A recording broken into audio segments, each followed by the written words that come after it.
Hello friends! Filming beautiful and informative footage is a challenging and interesting task. This video is about the effort I put into filming some clips that appeared in several of my videos or were rejected during editing. For example, it was much easier to make a coin into a ring than to take its close-ups. Using random parts, namely the drum of a washing machine, I made it turnable, while a tile cutter became an impromptu camera slider.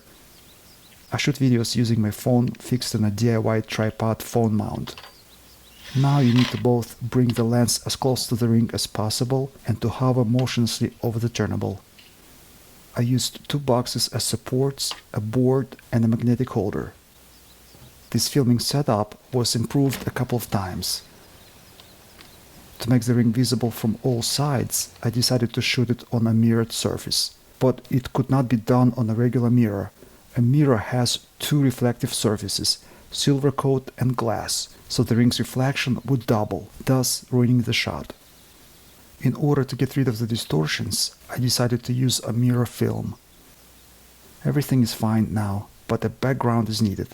I purchased black velvet for the purpose. There is a wonderful diffused light outside, so I waited for the cloudy weather to proceed. But despite all the efforts, I got a disgusting result. The dust and insects constantly spoiled the shots. I had to move everything indoors, make a small podium, and assemble a multi-source lighting setup. As you may have guessed, I assembled the turnable display stand from a segment of a metal, a plastic pipe, and some Christmas lights. I should say I was quite happy with this simple, cheap, and effective solution. And of course, I had to change the background. The black velvet background revealed all the dust particles on the close-up shots, despite my efforts to get rid of them. The result isn't perfect, and there is room to strive for, but for now, the best is the enemy of the good. There are some shots and footage I'm fully satisfied with. Not many, but they exist. For dynamic amphibious filming, I bought a GoPro camera. There were at least 30 takes, and I think I managed to swim the kayak over the camera just right. I've achieved what I wanted. Another underwater shot I worked hard for was capturing my Eskimo kayak roll. I think cameramen and film directors will appreciate these efforts. And of course, I had to ask friends and relatives to be cameramen. In most cases, it was a totally novel assignment for them. For example, to video this pine tree climb, it took 2 evenings and about 12 attempts to film it as my cameraman operated a drone for the first time in his life. Luckily, some climbs were only halfway before I heard the drone bumping into a branch. But I should say I still worked hard to show the northern forest in the light of the setting sun. Some shooting attempts can be risky. In this footage, I set up 2 cameras to film the logs cut and roll to my log cabin's construction site from 2 angles. One camera was destroyed in the process. It took me a week to film my stretch film dome at night as the white nights got in the way. This footage was shot at 3 in the morning. I got up an hour earlier and started 2 fires behind the dome and another one on the left, so that the door would be lit too. It took 3 sleepless nights to get this footage just right. I spent the longest time shooting my cast aluminum coral. Sometimes when filming, you endanger yourself and your equipment. I don't know what I was thinking when I started casting aluminum into a glass jar.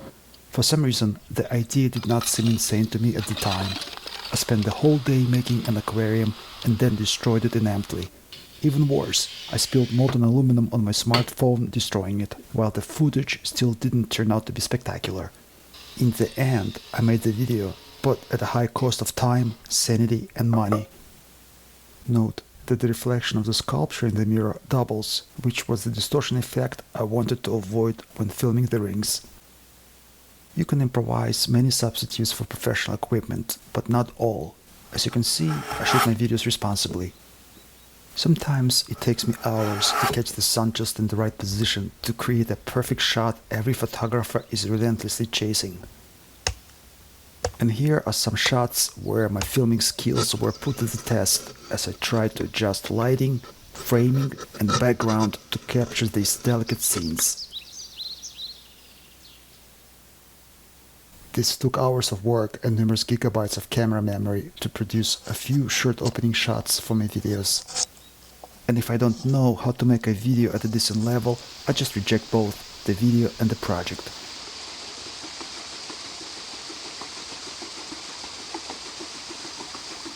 Friends, you may have noticed I do not publish my videos often, and even if you subscribe to the channel, you will most likely not receive a new video notification, but you can try to set up a bell for all notifications. They say it helps. Additional thank you for sharing my videos with your friends and writing comments. I read all of them. This was Max Igorov, St. Petersburg, Russia, and let good people watch good videos.